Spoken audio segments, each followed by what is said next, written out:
anyway. Devontae OMG got to me. Would you assess your season last Oh, year? it was awful. It was awful. In what way? Every happened? aspect. I Did that hit a leave button. a We'll bitter- get That's back an to error. him. That's Debo Samuel, and we can get to him because he's another one of your guys who clearly doesn't have the commitment that a true pro does. Anyway, You're talking about all pro Debo Samuel. last year. No, in his career. Yeah, well, that's right. Okay, so this is about Andre Iguodala, and Jordan Poole's a big part of it. And I was thinking about this. Andre Iguodala, his role as a mentor, and why they kept him on the team, and the fact that he was supposedly helping, working with Kuminga and Jordan Poole. And I was thinking about this, about the kind of person and player Iguodala has been. And the one thing about Iguodala that I've always believed, especially the last 10 years, is he's pretty cynical. And he's also a player who is very much about kind of getting what you can get out of, getting everything you can get out of the business of the NBA. He's about getting paid. He's about not letting organizations take advantage of you. He's about player empowerment. He's the guy who got traded to Memphis and said, yeah, I'm not going. So when I think about Jordan Poole, and Iguodala has a relationship with Jordan Poole, I have no doubt that Iguodala, for years, was talking to Jordan Poole about being a pro and how to get better as a player. And if he does get better, it's about getting paid, this, that, and the other thing. And I really think that Iguodala, some of Iguodala's stuff rubbed off on Jordan Poole. One of them is the importance of that first bag. And I think that had I think which he earned. I think right. But I think Iguodala really put the bag in his head and influenced the way Jordan Poole viewed his role, the league, all that kind of stuff. And I also think that because Iguodala was a mentor to Poole, like he's taught Poole to be aloof almost, or your own entity. Yeah, you're on the Warriors, a brand, but it's still about you. So, long story short, with Iguodala is he the best suited veteran to mentor a young player when you know how cynical Iguodala is and how a little bit mercurial and about how much he is about taking care of yourself. All I can say to that, Steiny, is that's how you feel. I don't know, but I'll say this. Jordan Poole was focused on the bag, I believe, like every other athlete, with or without Andre. What I'm focused on is what Bob Myers told us on the executive show many of times, and it was the role and importance of behind the scenes and bringing these guys together if there was ever a rift. I'm ad-libbing, but damn. So when somebody brings up Andre Iguodala now, to me, I'm disappointed because you couldn't fix. You couldn't even bring these guys closer.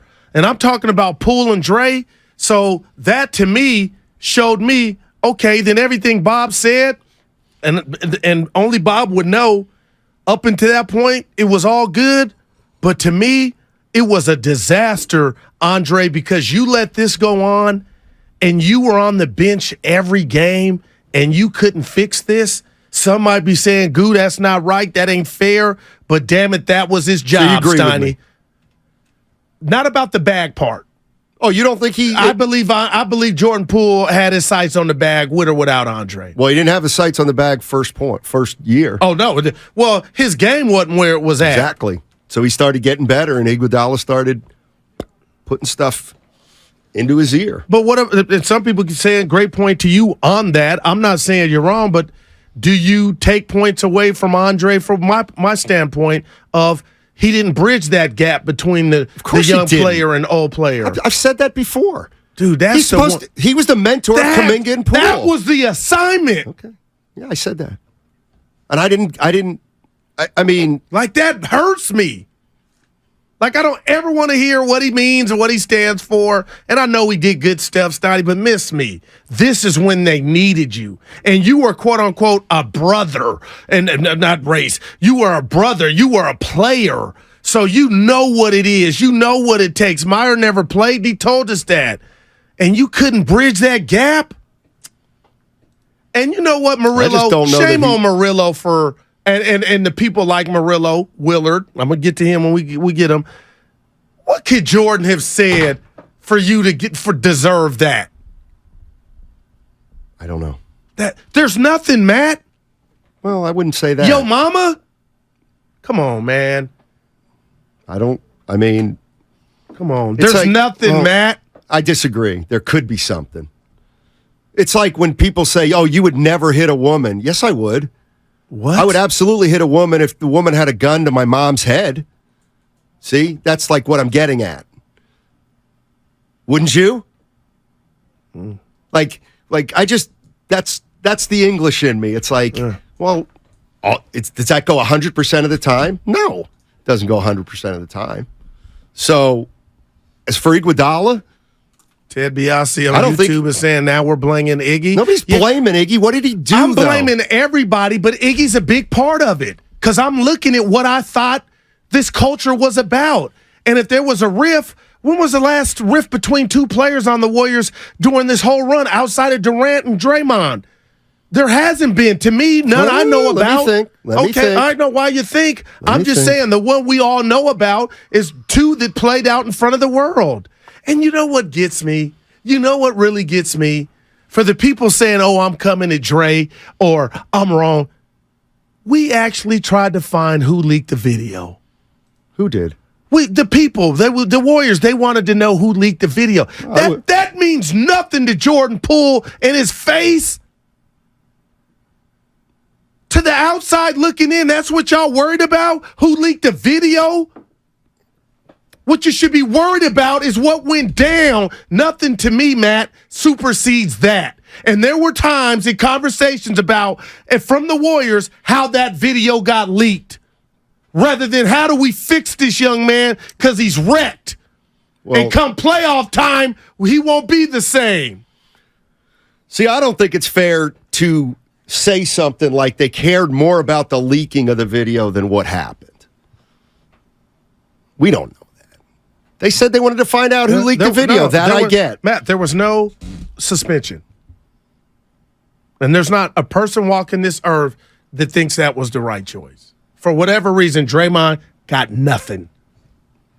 See, it was a press conference, and Draymond got nothing. I'm not. Nothing. Well, I disagree that everybody, I don't think everybody thinks he should have gotten suspended. Wow. And you might be, wow. And I know I could say, well, of course, Bob Meyer, but I mean, I do think there are people on the other side of that. Maybe not as many as I think, but all I'm saying is too big. All I'm saying is, what's that? My heart is too big. No, it's not. I've never played in the NBA. I'm a part of a team here. I've been a part of teams and corporations. I know you don't, well, you should know this with the restraint that I use every day dealing with you because it takes that. That's coming out in my book. But Steiny, I know I would never embarrass you, man. I would never put you, Evan, or Spadell. I'm not perfect. You might if you make a mistake. And I want to be I'll tell Nahegan, hey, do this to me. But if he doesn't tell me what's coming, this was foul. The non-suspending. Murder most foul. Bob Dylan. Take Draymond out of it. Said player A socks player B in practice that viciously and gets no suspension. That hijacked the season.